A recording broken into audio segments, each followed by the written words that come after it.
Hey,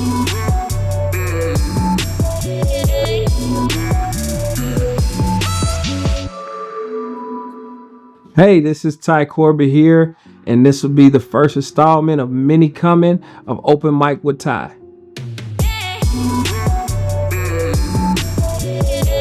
Ty Corbett is a little bit of everything. I'm a father. I'm a hardworking man. I'm deep in my community.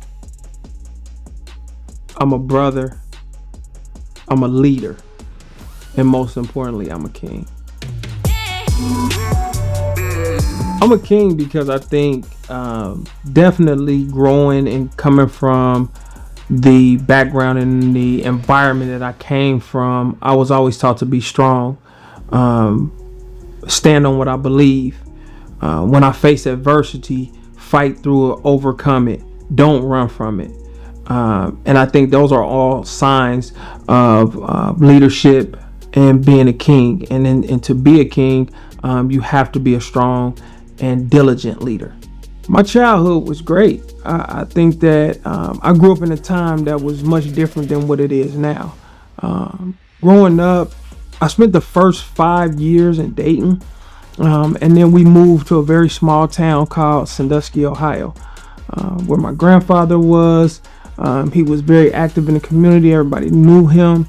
And we got an opportunity to kind of grow up with that slow, old school town kind of vibe where, you know, you rode your bikes with your fishing poles and you went down to the creek or the river or Lake Erie where we were at, and you fished. You know, when you got up, your neighbors, and I remember a good friend of mine, he had a paper route, and then we did his paper route every day. Things like that. You went to the local ice cream shop, you took 50 cents, got your ice cream. But the structure and the foundation was there. Although my biological father wasn't in my life, he wasn't there, I didn't know who he was. I had a strong role model with my grandfather. He was old school Southern. I remember him having gardens and us being out back, and he teaching me how to garden and things of that nature. It was fun taking care of the house and cutting the grass and, you know, just making sure that I got the lessons from him, shucking corn and fishing. And I remember he was showing us how to fillet fish. This was many years ago. So, you know, that's how I grew up. And I was there till I was about 10, and then we moved back to Dayton. And then for me, it was almost like a culture shock because it was so different. So I got a chance to kind of see the slow country style life, and I got a chance to come back to Dayton and see like a bigger city, and how the environment and even the neighbors, and, you know, we lived in a house there, come back, now we live in an apartment, and everything was so different. So yeah, it was my childhood was good, but it was definitely the best of both worlds.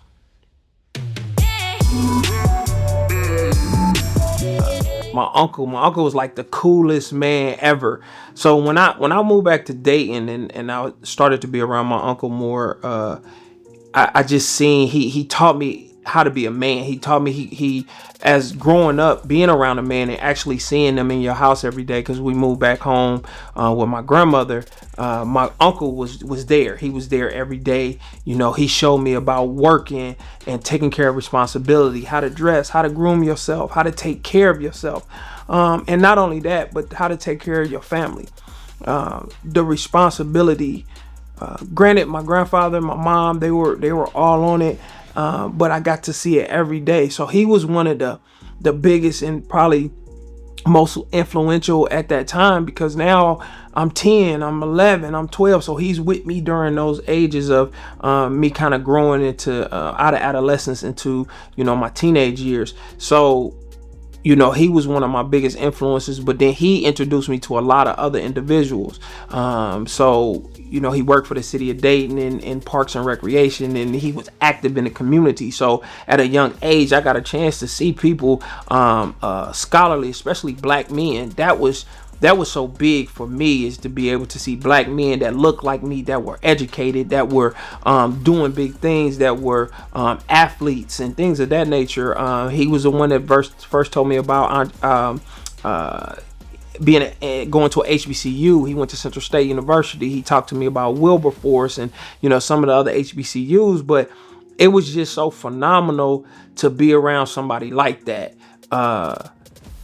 There was a lot of other individuals, and they know who they are, but just grasped me as a young man, and taught me a lot of very important things.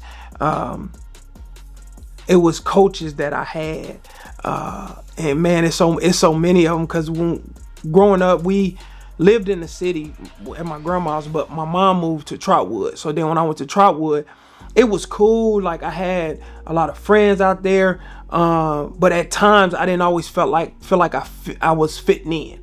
And to me, my uncle always told me, like, you don't have to fit in. Like, be who you are. Be the man that you are. You're gonna grow into your own man. You walk to the beat of your own drum. You a leader.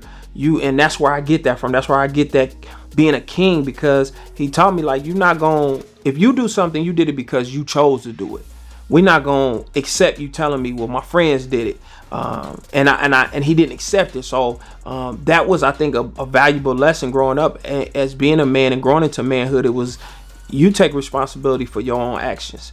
And so that's where a lot of my influence came from, is individuals like that. And there was a lot of them. There was a lot of strong, positive men.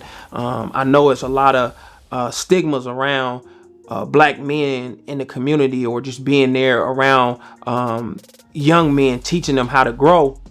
But I had a wealth of those. And so, and there's still a wealth that's out here doing positive things. So that is, those are my biggest influences. Like I said, it was the other people who surrounded me. Although my biological father wasn't there, I had a stepfather. He came in when I was about in the 5th or 6th grade. He was there. He was positive. He had his own issues at times, but far as him being the man that made sure that things were done, bills were paid, my mom was good, my sisters was good. He did do that, and I always want to recognize that, because he didn't have to. We weren't his biological kids, but he stepped in there and he took responsibility for us as if we were. And he took great care of my mother. Ultimately, that's what it boiled down to, is that to this day they are doing very well. So I have to give him his props. It was often at times me and him didn't see eye to eye on a lot of things, but it was okay. I chose to more lean towards my uncle and be up under him, because we just did like-minded things. So there was a man present, even though it wasn't my biological father. I think that there's always going to be an emptiness, a void there when you don't know who that person is, or you're not there. They're not there, but I think you make sure that you.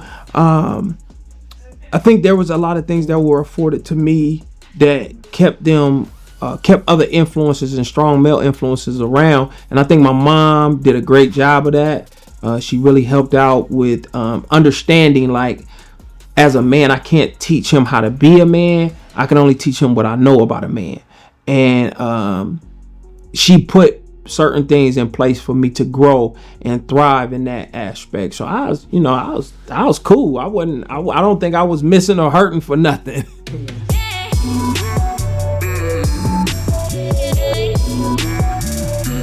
Man, wow. Relationships is God. So I think we miss out on a lot of things far as emotionally. And I say we miss out on them is because growing up, I wasn't really taught about my emotions and how to feel. I was taught, be strong, everything don't necessarily need to be talked about. You do what needs to be done. So a lot of that I took into growing and becoming a man when it came to dealing with relationships, having girlfriends, even being married at a point. I had to learn how to deal with that. And I don't think, and that happens a lot of men, especially in our culture, now it's becoming more prevalent. We are making sure and putting things in the right perspective of understanding how to get therapy, how to talk about our emotions, how to make sure our younger generations coming up under us know that. But at that time, I didn't it was like, I'm here with you today and it's all good. But then when the breakup happens,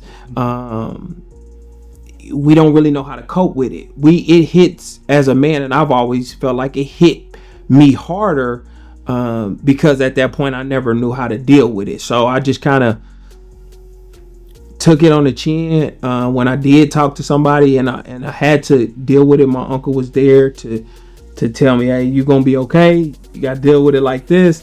But for the most part, you just hurt, and then you learn from those things. I think it's a trial and error type deal, but it didn't mean that I wasn't a good man or learning to be a good man. It was just certain aspects of it I didn't know. And I think we still learn, we still grow. I'm about to be 43 years old, and I'm still growing and learning about how to effectively communicate, how effectively to feel about this emotion and that emotion. And I think that just takes time.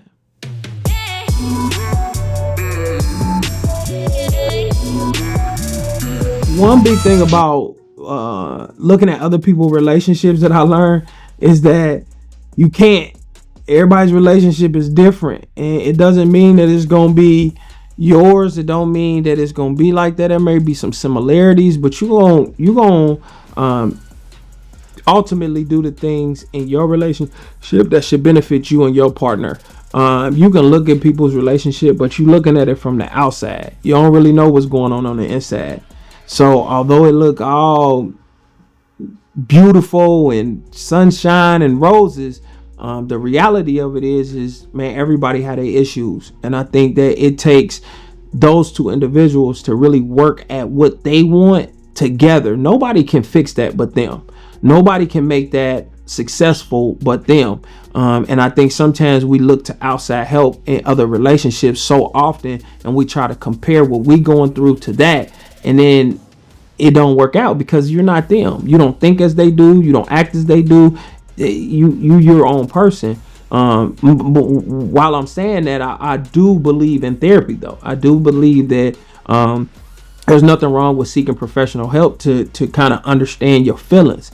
But to just look at another and try to model your relationship after somebody else's, that ain't never been my forte.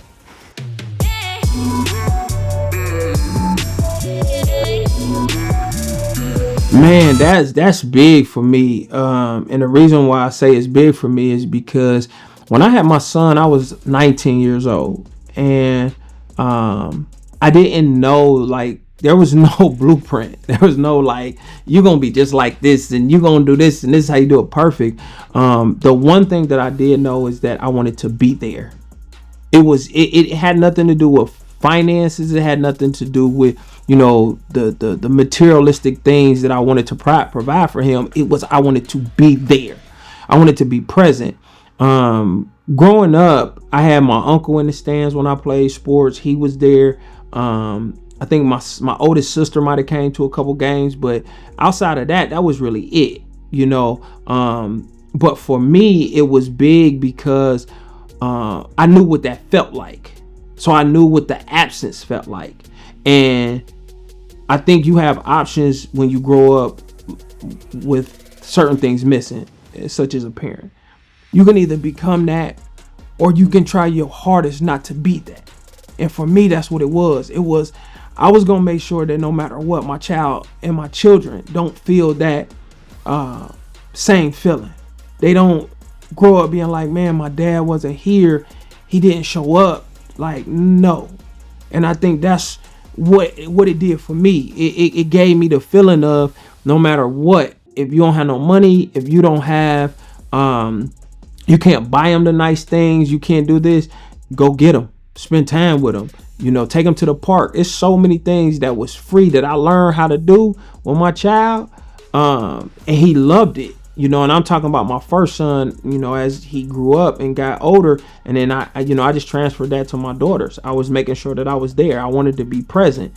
And I think that was the deciding factor for me, growing up without a biological father.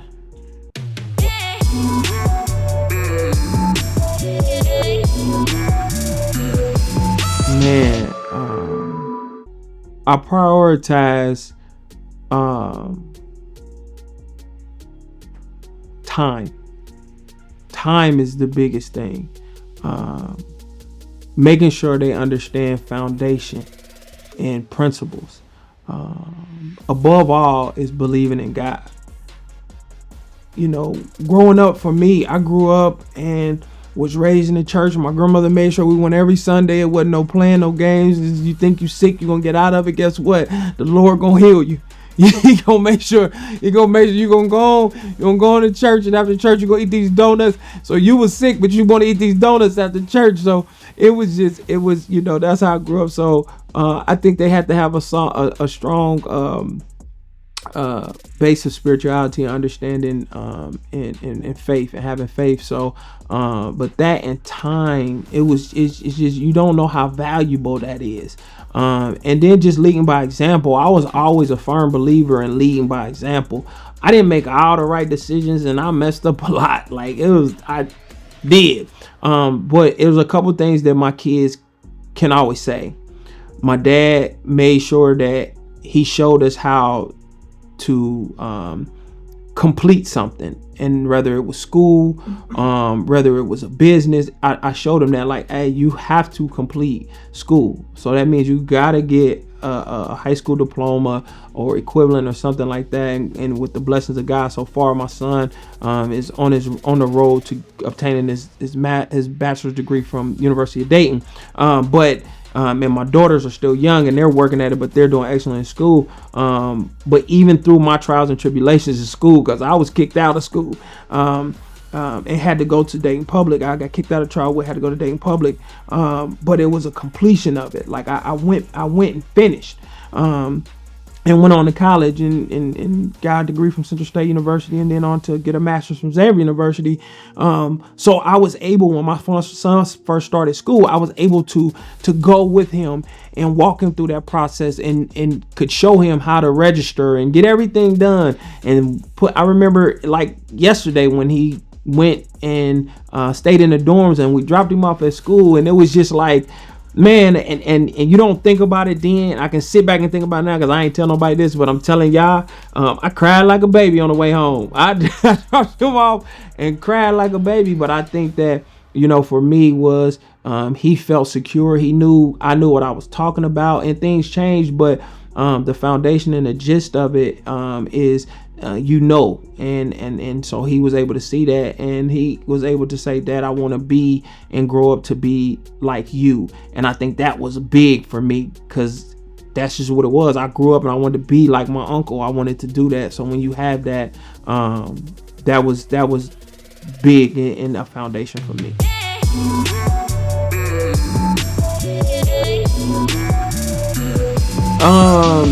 So the challenges with fatherhood is, you're not gonna always be able to say yes. You're not gonna always be able to say yes. And then the other thing is that we get in these relationships with individuals, and we don't always do the right thing, and that's on both sides. And it affects more than just us. It affects the kids. And so that's big for me. The challenges is with that is that the idea is that you hope that you stay with this person. You hope that you build something with this person. You hope that y'all can grow and be successful as a couple. But the reality of it is sometimes it don't happen. And so now you have to become a parent by yourself. And not to say y'all can't parent together and work things out, but essentially when you're in the home, you're parenting that child from your home, and you're supporting the other parent in what they're doing in their home. And that's how that works. And I think people was like, well, we're co-parenting and we're parenting together. And the reality of it is not really. You're just support. You're really support to one another. And I don't think there's nothing wrong with that. And people can put whatever spin they want to put on it. But ultimately, when that child comes to your house and they have to go by because your rules may be different. So that child may come to your house and go by a different set of rules. But you try to keep the same theme on both sides so that the adjustment isn't so hard. Financially it was tough. It was tough. I was young. I didn't know what I was doing. I was just trying to work and then go to school and do all these things. And it was a struggle. But what I learned in that struggle is, man, the kids don't care. They don't care. That don't matter. They was just happy to spend time. And if some small things we used to do, I remember my kids was little, is, man, my youngest daughter, she loves popcorn. You could pop some popcorn and watch Frozen with her, and she was happy. And so those things, discipline, you have to, be able to discipline your child in a way which I grew up old school. So there was no explanation behind the discipline that came with us. It was, you did it because I said so. The nature of that now has changed. So in some houses and not all, but, for mine, it hasn't changed. You're a kid, you're gonna do what I said because I said so, and I'm gonna give you what's best for you because I know better than you. You haven't had the experiences in life to even know what's going on sometimes. But I also listen to my children too. So there are things that they say and I can listen to them. But ultimately the decision is mine. And that's not something we're going to debate about. And I think I had to learn that too, with being able to listen a little bit more with my son. And because we kind of grew up together and he was really a mild-mannered child. I didn't really have a whole lot of issues and things going on with him. But I wanted to give him so much. I had to learn how to scale back, one. And number two, I had to learn how to teach him to earn things and not just giving things. He had to work for it because I wanted him to be a well-rounded individual. And growing up, and I had to learn this too, your girls and your boys are different. And people get this idea that, no, they're the same, we treat them exactly the same. That's not true. It's not true for me. And, somebody else might think it is, but it's not. Some things that you let your son do, you ain't gonna let your daughter do. Some things you let your daughter do, you won't let your son do. And that's just my philosophy. That's not everybody's, but that's how I do it. So all of that was just, trials and tribulations. It was trial and error, being a parent, and that's just what I did. I think I did pretty decent at it. My kids are pretty cool right now. And ultimately, you don't know. You can give a kid all the tools for success. You can give them everything in the world that they want. But ultimately, once they become an adult, they have to make the right decisions. They have to do what's right. And that's what I aim for. I hope that I gave them the right tools to be successful. And when it's that time, they make the right decisions.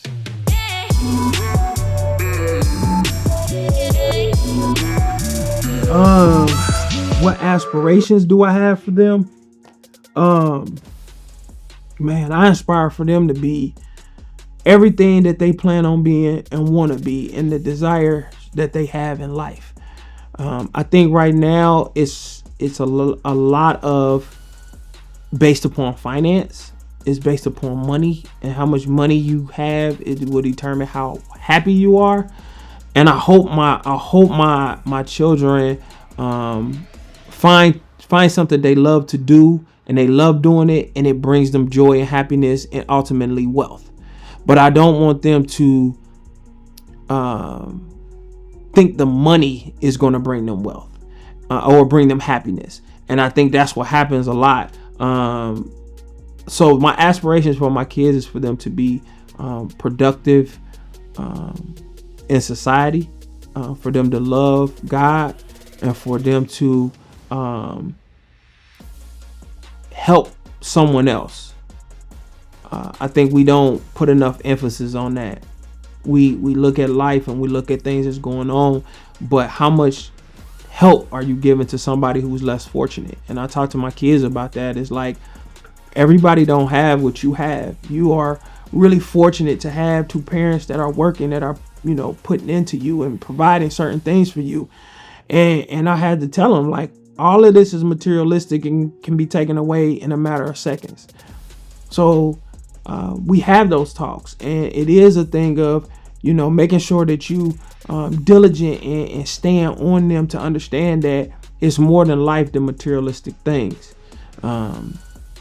It's spending time with your family, spending time with individuals, learning about other people, learning about other cultures, so that you can be a more well-rounded individual. So that's my aspirations for my kids, to praise God, to find something they love and be really, really good at it, and to help and give back and build their community. When I look at where I'm from, I love being from Dayton. A lot of people, will say, hey, I can't wait to leave. I can't wait to go. That's fine. But for me, I love my community. I love the streets that I walk on and I grew up on in the area that I've been in. I want to give and provide more for my city. And I think that comes with the same aspirations that I have for my kids. I want them to have that same desire to give back. Man,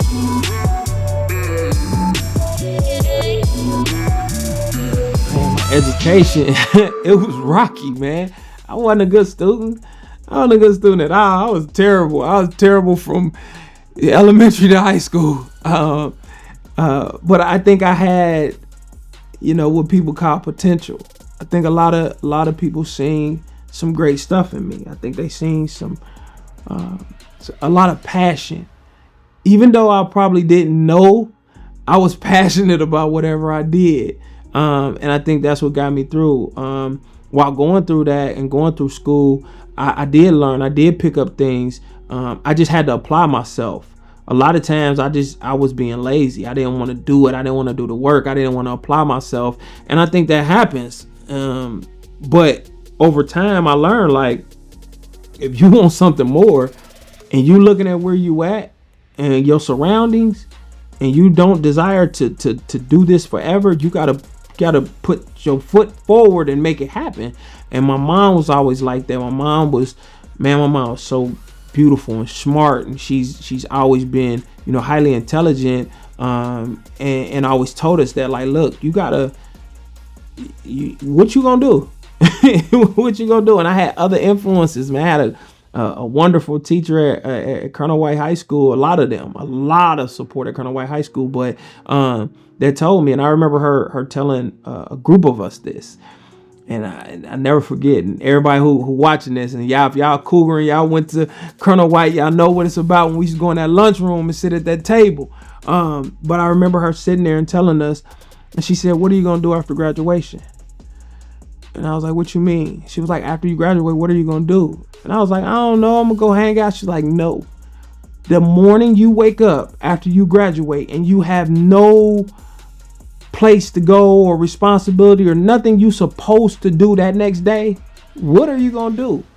And the crazy thing about it is I never thought about it. I never thought about that next day when I don't have to go to school. What am I gonna do? And I remember her saying, she said, sleeping in your mama basement at 30 ain't cool. And it resonated with me, and I was just like, man, I gotta have a plan. And although I knew I was gonna go to college and all those things, I didn't really have a plan for it.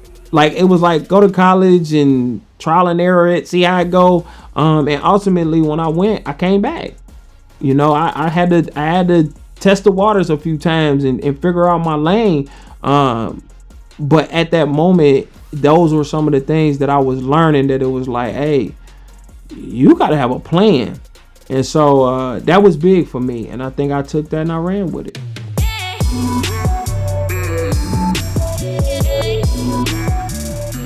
Yes. It was a couple, like I said, when I got to Colonel White, the influence and the just the support, it was a different feel there. than any other school I had ever been at. Not to knock Trotwood or the education system out there. It was cool. I had a lot of friends. I met a lot of people. It was all good. But the influence and the impact that was given to me, it was more like a family there. The love that I got when I got to Colonel White was so different.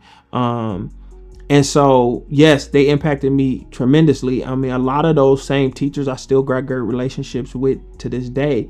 And even going into higher ed, and there was a big supporter a program that I did after I got my bachelor's degree called Grow Your Own with Sinclair Community College, where I was fortunate enough to be accepted into that program over a lot of other candidates, and become a professor at a very, very young age, and still able to obtain my master's degree through that process. And the people who were in that program that came before me, that paved the way, that laid the foundation for me to be able to go through that, were big influences in my life. And I my hat is off to them, and I can't sit here and say everybody's name, but those people know who they are. And like I said, that program was a program that was very instrumental in the success of not only myself but other individuals that went through it. So it was so many of them, and just the support system. I remember when I was younger, going through being with my uncle all the time in the city of Dayton in Parks and Recreation. There were so many programs that I'm talking about. This was back in the day. Every neighborhood had a recreation center, and whether you was going there for a summer camp or a extracurricular activity, whether it was basketball, t-ball, flag football, karate, boxing, they had everything. They had art. We was doing art projects and art camps and things like that. All played a part because you form these relationships with other kids. You be able to socialize and socially interact with everybody. You learn different people, and then they get to know you. So now, when you're in other places and you see those other individuals, they have a rapport with you and they can help you or support you in anything that you do. And that was the feel that I had. So those were the big impacts that affected me like that.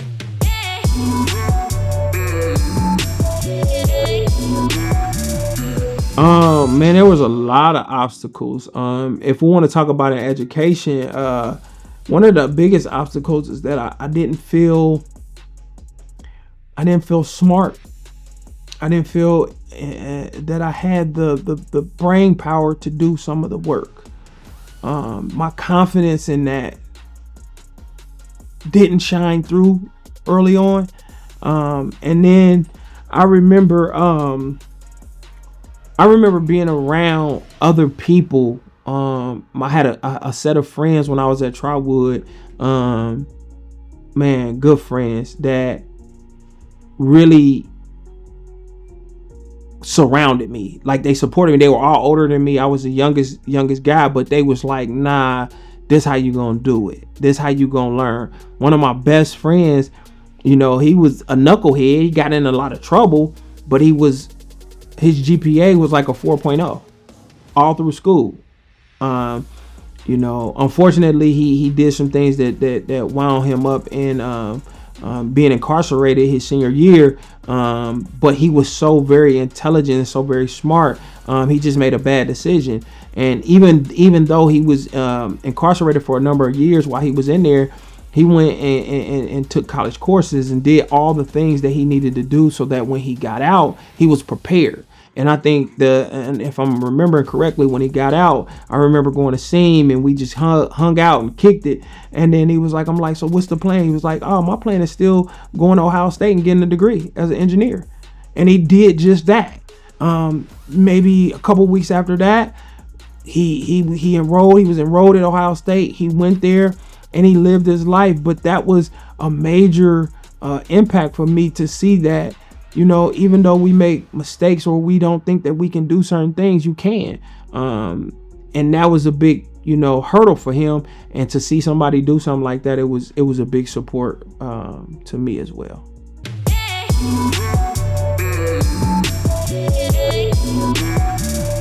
So education is very, very important. But we got to understand that the traditional sense of education doesn't always is not always applicable to everybody.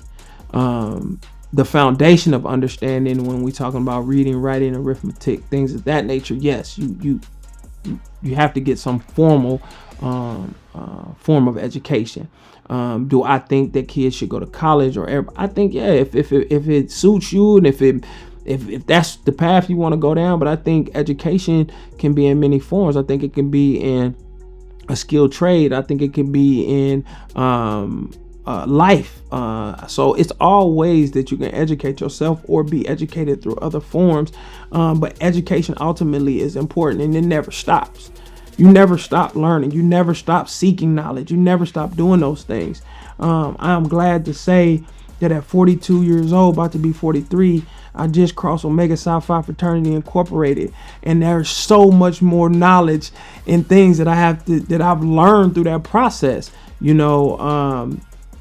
able to see it through, not giving up, things of that nature. It's so much. So the foundation of understanding and knowledge, it just don't stop. The growth, it don't stop. Look at our world today. Look at AI. We constantly learning, we constantly growing. So in the form of what people think it should be, you got to find your niche, and you got to find what you love, and you got to find a way that education benefits you. And once you do that, you will forever be a seeker of knowledge. And I think that's the foundation of that, and that's what keeps us growing as a culture, as a society in the world. It keeps expanding, but it's through learning, and it's through knowledge. So education can be in any way.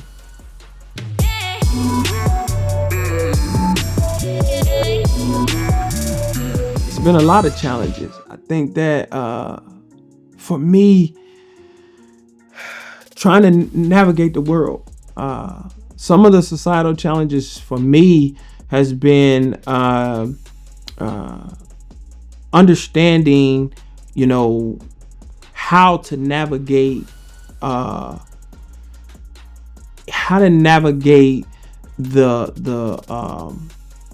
cultural differences, black, white, green, or blue. We know that things are different for us. Also understanding how to navigate corporate America. That's probably one of the hardest ones, or was one of the hardest ones, is because to me, corporate America wasn't designed and wasn't set up for us to really understand or excel in it. But there are things that you can do to learn how to be well versed in that and understand it.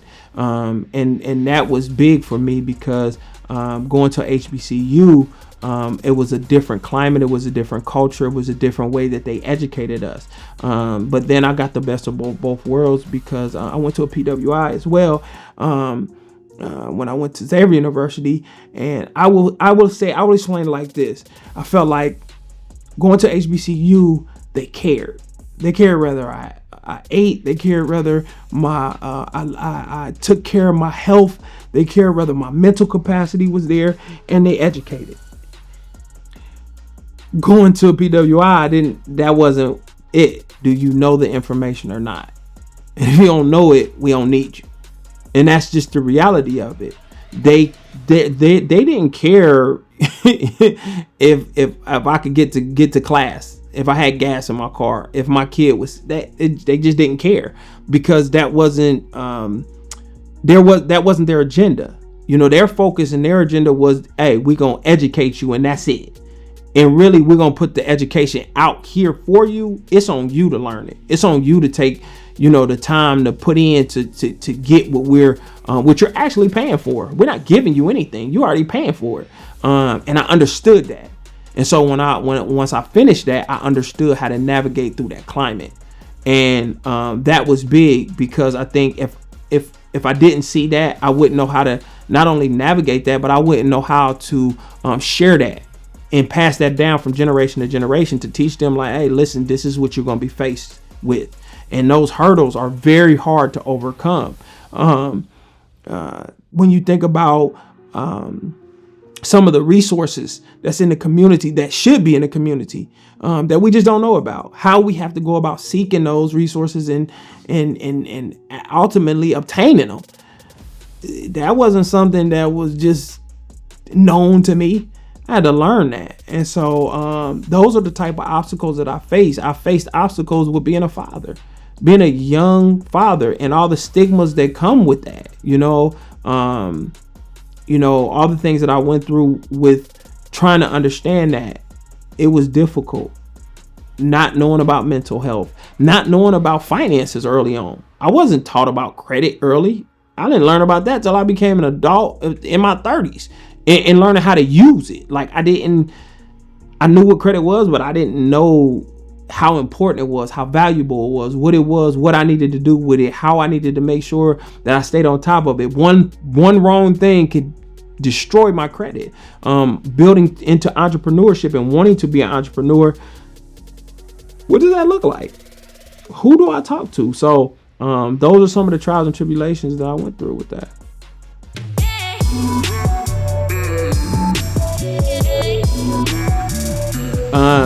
The community is home. A lot of people can't say that. The community is home. And it's just like anything else.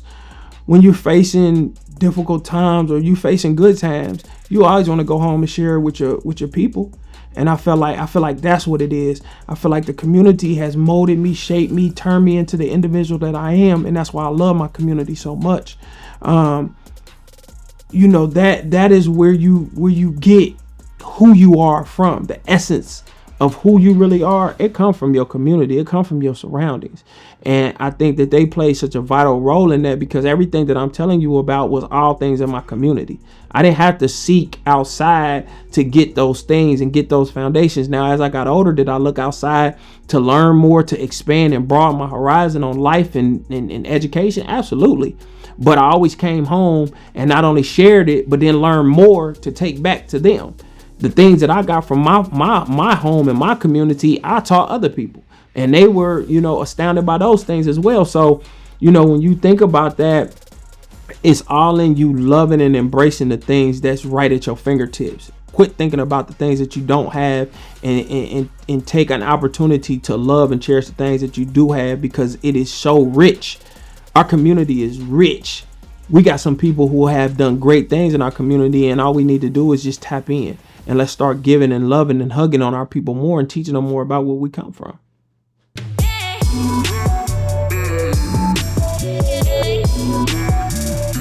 How I give back to my community or individuals that have gone through what I went through, I give them my time. I give them my knowledge. I share this education that's within me. I share my stories. I share all the things that I've been through. I know a lot of people who know me kind of know my story about my health and things that I went through. I was ashamed to talk about it for a while. I was embarrassed. I thought it made me feel and look weak. But when I share that story about the things that I went through and how epilepsy turned my life upside down and what I lost and what I went through and how I had to, fight to gain new things. I'm not even gonna say gain things back that I lost, but gain new things. It has helped a lot of people. It has helped a lot of individuals. When I talk about, business and, education and all those things and giving back and supporting and showing, going into these schools, I go into schools and speak all the time and let them know, like, hey, you can do this. You can achieve great things and you got avenues. When I was growing up, it was you going to college and that's it. If you don't go to college, you're going to work in a factory. And I think to be able to now with how everything is so technology based, and they have, especially these kids now got everything. And I think now being able to give them the avenues in which they can do more and they can change and they can develop and they can do all these things. That's the part that we got to do. And that is how I get back to my community, being there, going to those places, making sure that I don't forget the foundation that molded me and shaped me, because I have to be able to mold and shape some other people. It ain't just about my kids. It's about all the kids in the community. It's about all the community members. They need help too, because I want them to be able to share that knowledge that they may have with my children. So we have to continue to build and grow as a family, and that's what I'm dedicated to.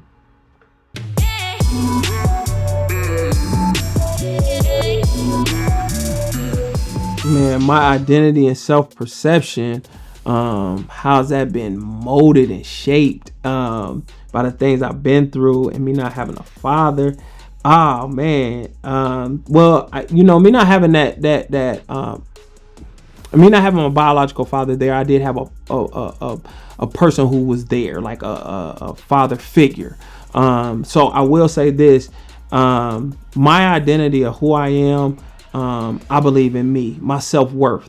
I think a lot of times that when it comes to self-esteem, self-worth, we kind of look at what everybody else think we worth, and then we put that value on us. And I had to learn that, man, I am a king. And when I learned that at a young age, I never looked back. So do I take pride in who I am? Absolutely. Do I believe that I can achieve and I can do anything in this world that I put my mind to? You're absolutely right. But that comes from within. That comes from, and I battled some of the toughest situations in my life, with my health, with my knowledge, with finances, and us not having the wealth that I wanted. But I didn't let that deter me. I'm valuable. I don't care if I got $1 million or I got $0.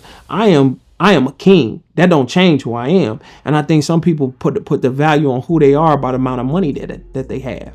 I ain't letting. I will never let that dictate or determine who I am. I am born from greatness. I'm born from a king and a queen. And I had no choice. I had no choice but to be a king. And I believe in that, and I stand on that. And that's why I tell my children who they are. My daughters are queens. They're princesses right now, but they will grow into queens. My son, he's a king now. He grew into a king. He was a prince, and he grew into a king. And I think as long as we continue to build off of that and know that's who we are, make sure your kids know who they are. Make sure they know where they come from. And as long as they have that's how I look at things. My self-worth is off the charts. And I think that's how it has to go.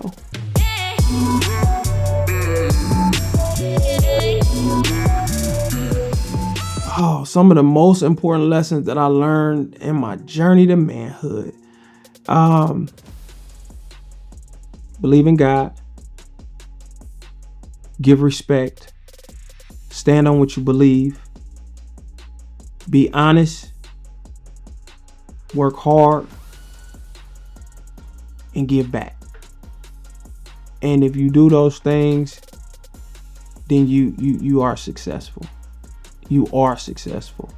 And that was just where I was at. And that's what I've always been standing on, and I'll continue to stand on. So I hope anybody who's watching this and can see, like, hey, I like to have a good time. I like to work hard, but, I believe in my principles and my foundation. And so I hope, this is a motivation to some other people, to some other men, because I'm very strong in supporting my men of the community, because I think that they do so much and they're so vital. But a lot of times we're unappreciated, and keep fighting, keep doing what you do. It's crazy that the legal system says if you are not married, you have no rights to your children for us men. But that mother does. So you got to fight. And I've heard this before, like, you ain't fighting for your child. You ain't going down there fighting. And I had to ask myself this. She don't have to fight for him. She don't have to do nothing. She don't have to take the thing. And I'm not saying, and this is not a knock on mothers or women. And I want to make that clear. What I'm saying is, by law, by society, and by the law that they have created, it says that I have to go down there and fight to get my child or spend time with my child, when she's automatically granted that. That child is she's automatically the custodial parent. And I think that is very, very a very, very hard thing to deal with, especially for us men who do love their children and do take care of their children. Now, just because I might not take care of my child or give my child the things that you might give them, doesn't mean that I'm not doing a good job and I'm not taking care of them. What it means is that we just have two different views on what they want and what they desire, and sometimes what they need.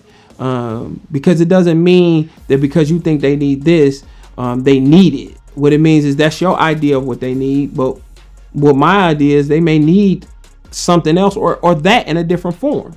And so I'm a big advocate of us men sticking together and continuing to make sure that the world and society knows that there's so many great men, black men, doing great things, and let's congratulate them more. Let's make sure that they see and they get the support that they need just as well as our women do. And it's not to take away from anybody, but it's to make sure that we understand that I, myself, along with a lot of other people, are really, really advocates for that, because we see it. There are way more fathers taking care of their kids and supporting and being in their life than there is not. So let's make sure we change the narrative of what, some society views or things that they show us, because they're inaccurate. And so that's my advice.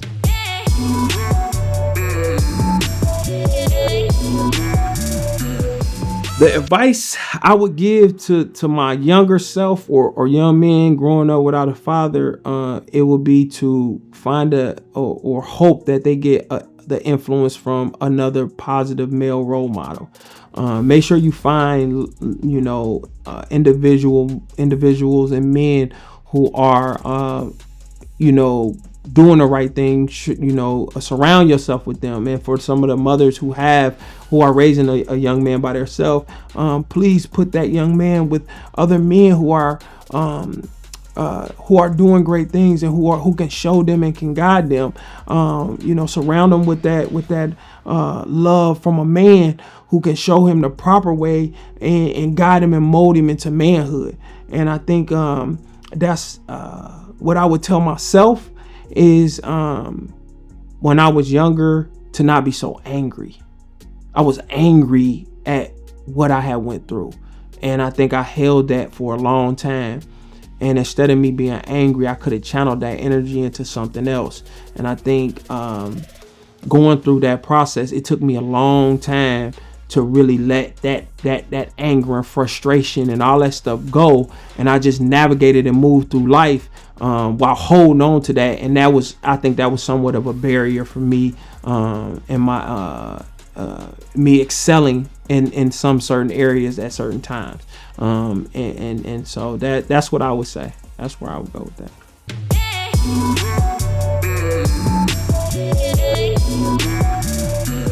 My hopes and aspirations for the future for myself would be to build a bigger platform for men to be able to have a judgment-free zone to get some of the things that they need. Dealing with mental health, dealing with financial literacy, dealing with more support. Just support from a stronger group of men. And I think that's also what I got when I joined the greatest fraternity in the world, which was Omega Psi Phi Fraternity Incorporated. I seen that. I see scholarly black men doing great things, achieving greatness. And that's my hope. My hope is just to be able to continue to give back to the community, being able to support, being able to get support, and leave a legacy behind that exceeds myself, exceeds my generations before me and after me. I want that legacy to be strong, and I want to build programs that last the test of time. And so that's what I see for my future. For other generations, is to take pride in who you are and where you come from. Stand on that. Be true to who you are and what you believe in and what you're willing to do to build up your community and build up your family. And if you continue to do that, excellence is within you, and it will always be within you.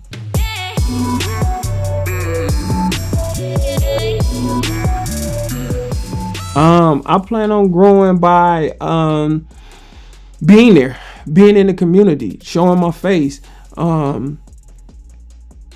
making sure that I'm dedicated to the process. I think there's so many things that's going on, and being able to understand, how the world is changing, how it's evolving, how it's doing more, and being able to give back to that.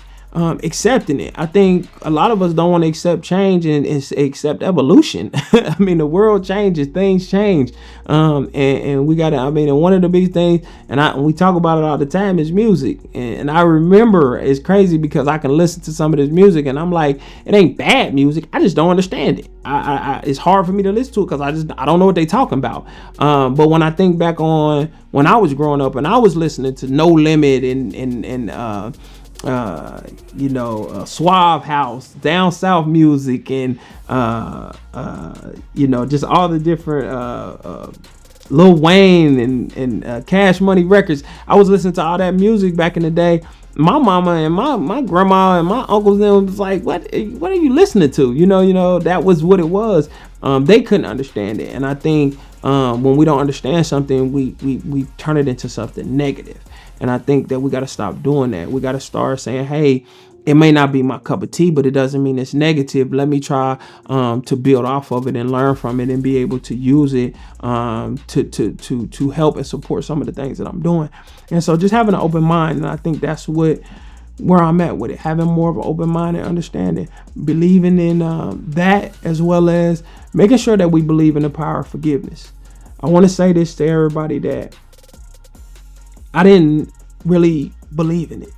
I didn't believe that everybody deserved forgiveness. And some people may feel that same way too. I believe that forgiveness wasn't for me. It was for everybody else. If somebody hurt me, them telling me they sorry and me saying I forgive you was for them. It was for them to be like, oh, he forgave me so I can let that off my conscience. Now, in some ways I still believe that, but in other ways I believe that I had to forgive certain things to be able to move forward in life. And I am proud to say that I have a great relationship with some people who I had distanced myself from in my family because of me holding on to some hurt and pain and me not being able to forgive. The moment I was able to forgive them and they forgave me, because I'm not perfect. I probably did some stuff too, and I'm sure I did. And we both forgave each other. It took our relationship to a whole nother level. And now I'm proud to say that there are people in my family that I'm very, very close with, and that I was close with. And I'm not letting mistakes or things of hurt continue to hinder our life and hinder our relationship. So understanding what forgiveness is, how it can benefit me, and how I can move forward. I think if we all kind of look at it just a little bit different sometimes, it will make us a better place.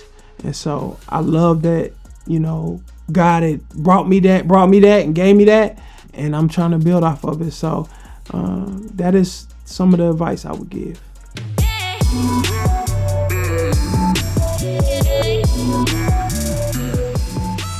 If there was one thing in the world that I could change to make the world a better place, I would take away envy. I think jealousy and envy is one of the biggest things that hinders us, because we looking at what somebody got and we want it, instead of accepting and being thankful for the things that we do have. So if I could get rid of that and just bring in more peace and love and things of that nature, man, that would be the one thing that I would say. Jealousy and envy, it has plagued us, especially our community, because I think that was something that was taught to us. But yeah, that'd be the one thing: jealousy and envy.